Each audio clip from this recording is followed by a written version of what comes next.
ये आकाशवाणी रायपुर है। छत्तीसगढ़ी समाचार बुलेटिन के संग वसुधा सेन के जय जोहार। अब सुनाओ आज के प्रमुख समाचार। प्रदेश में होवैया लोकसभा चुनाव में 2,05,13,252 मतदाता मन करही अपन मताधिकार के प्रयोग।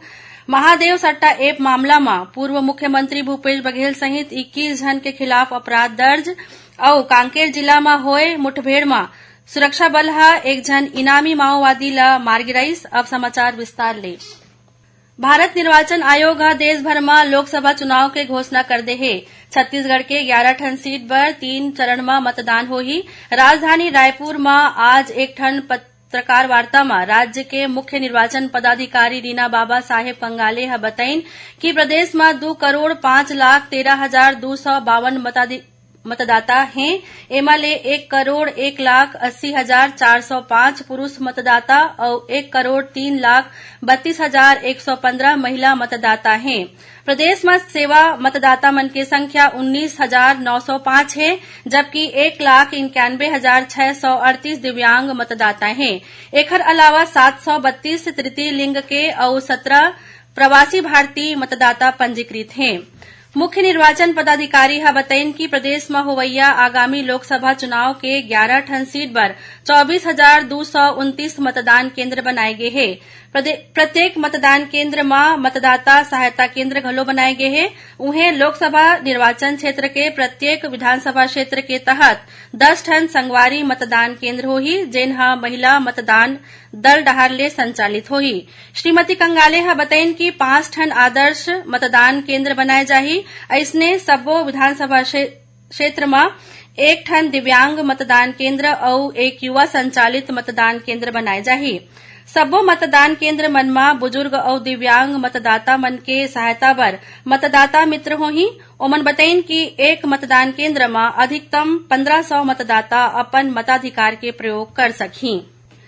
मुख्य निर्वाचन पदाधिकारी बताइन कि राज्य के 50% मतदान केंद्र मन में मतदान दिवस ला लाइव वेब कास्टिंग घलो कराए जाही। ओमन बताइन कि 85 बछर ले ज्यादा आयु वाले सियान और 40% ले ज्यादा दिव्यांगता वाले मतदाता और कोविड के संदिग्ध या संक्रमित मतदाता मन डाक मत के माध्यम ले घर बैठे ही मतदान कर सकही।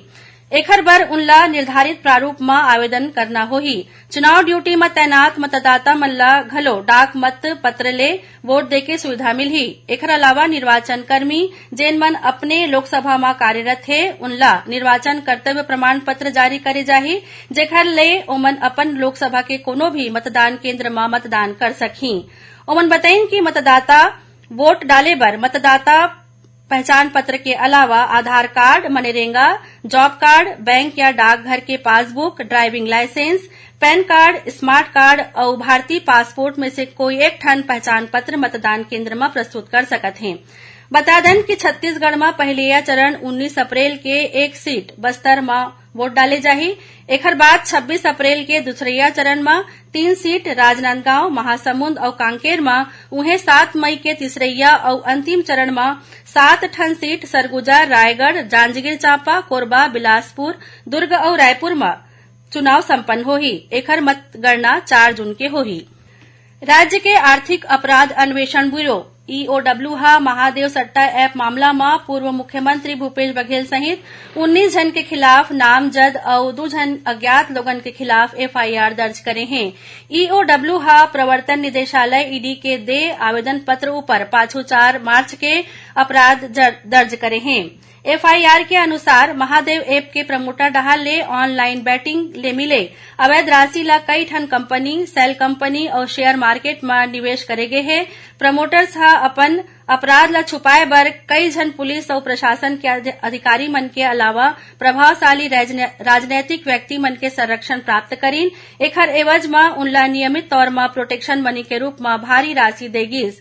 ये राशि के व्यवस्था और वितरण बर हवाला ऑपरेटर मन के संगे संग पुलिस और प्रशासनिक अधिकारी मन के घलो उपयोग करेगिस।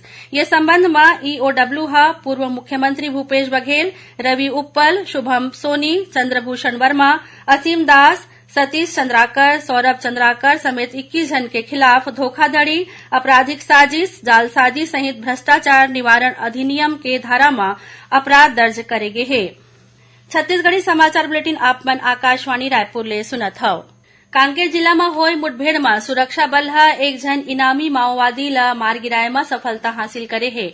पुलिस ले मिले जानकारी के अनुसार डिस्ट्रिक्ट रिजर्व गार्ड डीआरजी और सीमा सुरक्षा बल बीएसएफ के संयुक्त दल जिला के कोयलीबेड़ा इलाका और नारायणपुर जिला के गोमे गट्टाकाल आलपरस और काकनाड़ क्षेत्र में तलाशी अभियान बर निकले रहीन।